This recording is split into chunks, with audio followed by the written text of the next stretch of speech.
Plecker had written that the black population was the greatest problem and most destructive force which confronts the white race and American civilization.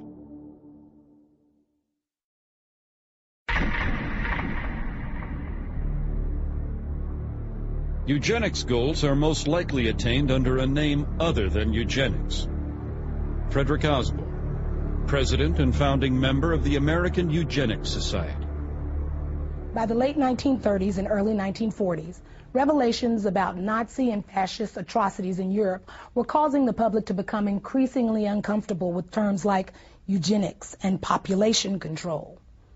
This alarmed the leaders of the American Birth Control League, who were aware that this shifting attitude could impact both their ability to implement their racial agenda and their ability to raise funds.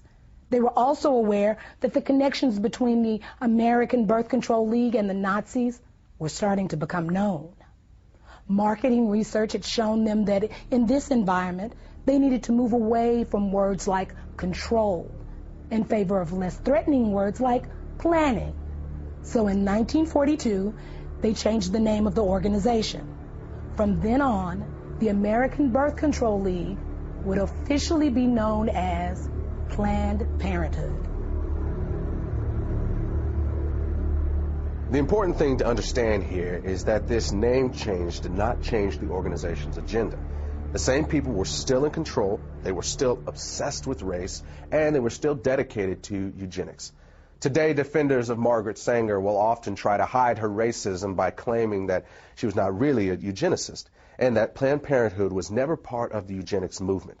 But the truth is that as late as 1956, the American Eugenics Society listed Sanger as a member of the organization. In addition, many of Sanger's colleagues and the people whose writings she published, as well as many of Planned Parenthood's officers, were also known to be members. In fact, the ties between Sanger and the eugenics movement were so well established that in the 1920s, Sanger pursued a plan to merge the American Birth Control League, or Planned Parenthood as it was later called, with the American Eugenics Society. However, despite Sanger's efforts, the merger plan died after being rejected by the leadership of the American Eugenics Society. As an alternative, Sanger then proposed that the two organizations at least combine their publications into one magazine. But again, that idea was also rejected by the American Eugenics Society. The eugenic and civilization value of birth control is becoming apparent to the enlightened and the intelligent. The campaign for birth control is not merely of eugenic value, but is practically identical in ideal with the final aim of eugenics. Margaret Sanger, 1921. In her autobiography, Margaret Sanger wrote about a speech she gave in 1926 at a Ku Klux Klan rally in Silver Lake, New Jersey. The Planned Parenthood founder bragged about the fact that afterward, she was invited by 12 other Klan chapters to speak at their events. At about the same time, the American Birth Control League was changing its name to Planned Parenthood. A lot of books and reports began coming out that attempted to put a happy face on eugenics, and many of them were written by people that were associated with Planned Parenthood. The strategy here was obvious. Since the Nazis had turned eugenics into a four-letter word, the American eugenics movement decided it was time to lay low. So most of their writings during this time period downplayed the role of eugenics and couched their agenda in terms of helping the African American. Perhaps the best example of this is a 1,500-page book by eugenicist Gunnar Myrdal called An American Dilemma, The Negro Problem in Modern Democracy. Interestingly, this book was not the result of some mom-and-pop operation. Myrdal had 75 assistants working on this project whose salaries were being paid for by the Carnegie Corporation, and Carnegie had been a major player in the eugenics movement for many years. Gunnar Myrdal and his wife Alva were both involved in eugenics. They were funded by both the Rockefeller Foundation and the Carnegie Corporation. They were also closely linked to a Swedish eugenics program which forcibly sterilized 66,000 people. When you read Chapter 7 of this book, it becomes undeniable that this is a blueprint for the modern eugenics movement that we still see in the United States today. The bottom line is that Gunnar Myrdal believed that not only could blacks not help themselves, he felt that nobody could help them, and the only solution in his eyes was to get rid of them. Commonly, it is considered a great misfortune for America that Negro slaves were ever imported. The presence of Negroes in America today is usually considered a plight of the nation. Chapter 7, page 167. All white Americans agree that if the Negro is to be eliminated, he must be eliminated slowly, so as not to hurt any living individual Negroes. Chapter 7, page 168. The only way possible of decreasing Negro population is by means of controlling fertility. Chapter 7, page 170. Birth control facilities could be extended relatively more to Negroes than to whites, since Negroes are more concentrated in the lower income and education classes.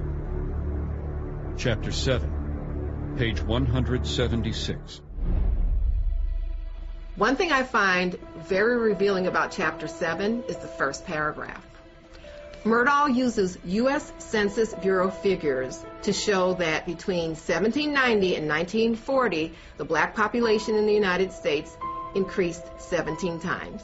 At the same time, those Census Bureau figures show that the white population increased 37 times.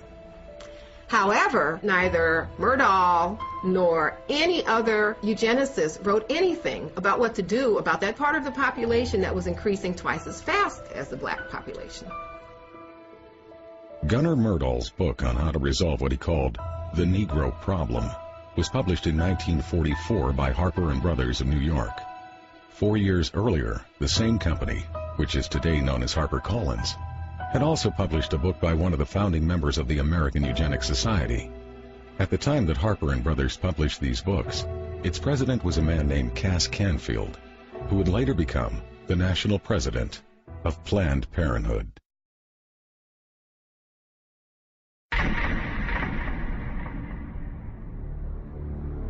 We hope that the restraint of population growth can come about through voluntary means.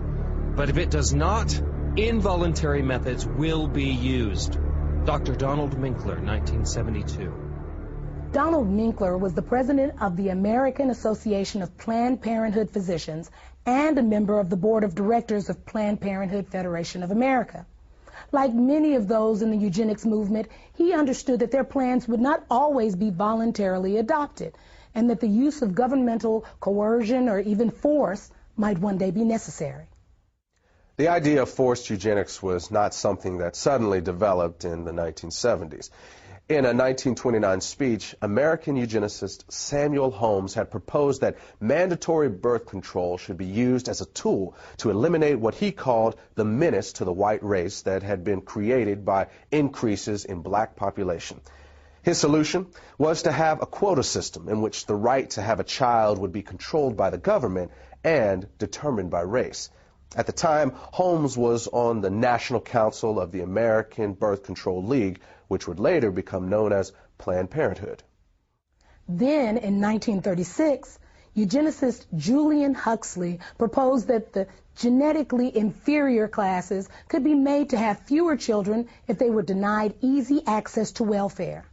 Another part of this proposal was that medical care to these same people should be restricted in order to reduce the survival rates of the children they did have. He also called for the forced sterilization of anyone who was unemployed beyond a certain length of time. Huxley was later honored by Planned Parenthood and was a featured speaker at one of their annual conventions. The reality is that the views of people like Samuel Holmes and Julian Huxley were never uncommon within the American eugenics community. In 1969, a professor at the University of California, Dr. Garrett Hardin, called it insanity to rely on voluntarism to control population. Hardin was a member of the American Eugenics Society and an outspoken advocate of government-enforced birth control, saying that citizens should be willing to give up their right to breed for the betterment of society. In 1980, he was given Planned Parenthood's highest national award. He and his wife would later kill themselves in a joint suicide pact. There were, of course, some within the eugenics movement who were uncomfortable with the idea of using force, and they would often express their reservations about it in public. But when pressed, virtually none of them would rule it out, including Planned Parenthood founder Margaret Sanger. I consider that the world, and almost our civilization for the next 25 years, is going to depend upon a simple, cheap, safe contraceptive to be used in poverty-stricken slums, jungles, and among the most ignorant people.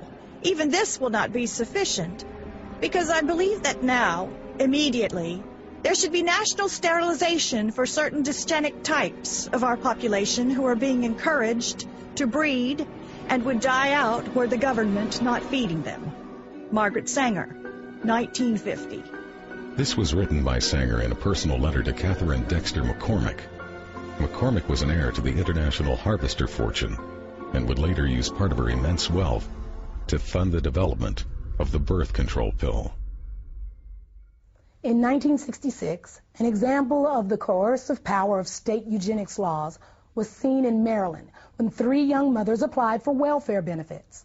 All 3 were arrested for child neglect, even though the authorities never claimed to have any evidence of abuse or neglect. Instead, the women were held under a state law which stated that simply being unmarried and pregnant was child neglect.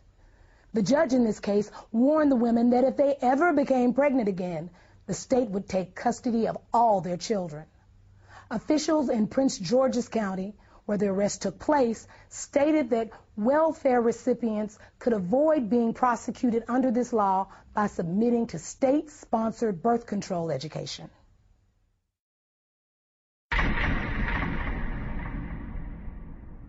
In 1934,